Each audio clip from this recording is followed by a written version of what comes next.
Hello, hello, guys. I know it's been a hot minute, but we are back. At least today. I just wanted to show off a, quite frankly enough, legendary Goodwill haul that I had. Not really Goodwill, but courtesy of the Redlands Galleria. So, first off, we'll just go ahead and get some of the more interesting, if not, you know, peak things out of the way. First, a record copy of Pal Joey. I was Nikki in a production of Avenue Q a couple years ago, so I see the Pal Joey. I just thought, why not? I mean, I sung about it every night. Might as well actually listen to it. Next up is just something I found sort of vaguely interesting. I'm not quite sure how to help you with that. It's just something that I found sort of vaguely interesting. And I'd be like, what is this? It's just a bunch of, like French kind of, you know, dancer music. I don't know, I just thought it was vaguely interesting.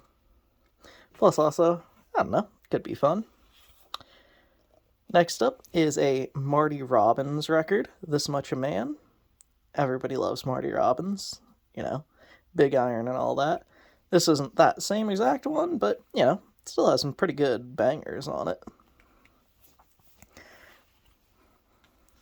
Next up is what I have to describe as, well, yes. This one was just funny to me. Like, it's all basically adult song, like adult comedy songs. Like, to fuck, and can I come in your mouth? Prick Rider. God, some of these names are so cringe. I love it. I mean, it's just, for the sake of fun. Next up is just something that I actually really enjoy. I like collecting all these, like, demonstration records, so finding a new one by Radio Shack this time is just kind of fun, Nothing too special about it. Then a little bit of a Tennessee Ernie Ford. I mean, can't not love it. It's got 16 tons on it. And it's just, I like him. I'm interested to hear what his other songs are. I've mostly heard stuff from another album of his. So I'll be interested to see what this one is like. Next up is the last of the sort of normal, interesting stuff. Cleopatra, the soundtrack score.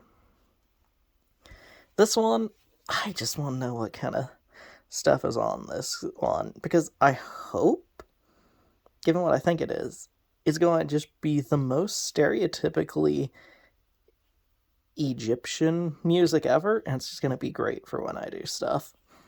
I needed this, stuff like that.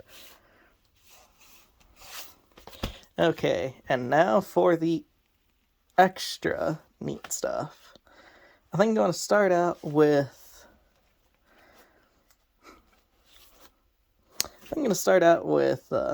just this. It's a book, Five Little Peppers and How They Grew. I don't know why, but my mom talks about it all the time. She had it as a kid and she just loved it. So getting the chance to actually get it for her, excellent Christmas present. Next up is going to be that other album that I was talking about that I listened to Tennessee Ernie Ford on. This Lusty Land is such a good one. Dark as a Dungeon. Once again, 16 Ton, I believe, is on here. There's just so many good ones. I love this. And again, it's just one of those that keeps popping up in my YouTube music recommended, and I just love it, so I'll keep listening to it every time. Next up is a present that I got specifically for Chip. A Laserdisc copy of Monty Python and the Holy Grail. I watched it last night just to check that it worked. Excellently, by the way. It is such a good movie. I'm so glad I got that for him. Although that one was $20 and all the records were $1, but you know. Shh. So next up is something that I honestly never expected to find. Copy of Temple of Doom, right? That's normal enough. It says right there, VHS. Now just flip it over here. Beta? A beta copy with rental video written on it? Yes, this is literally a Betamax copy of Temple of Doom.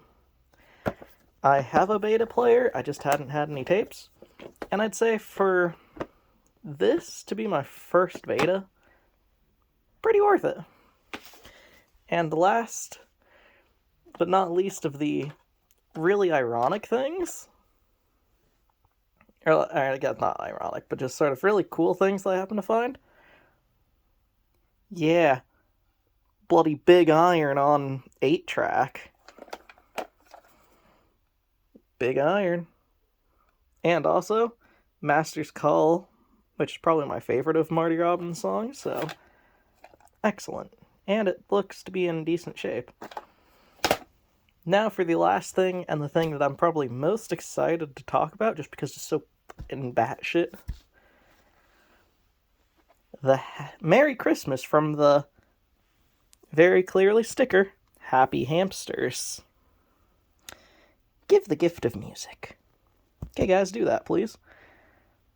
If you don't know what the Happy Hamsters is, just go look at Oddity Archive stuff. He does a much better job than I ever could.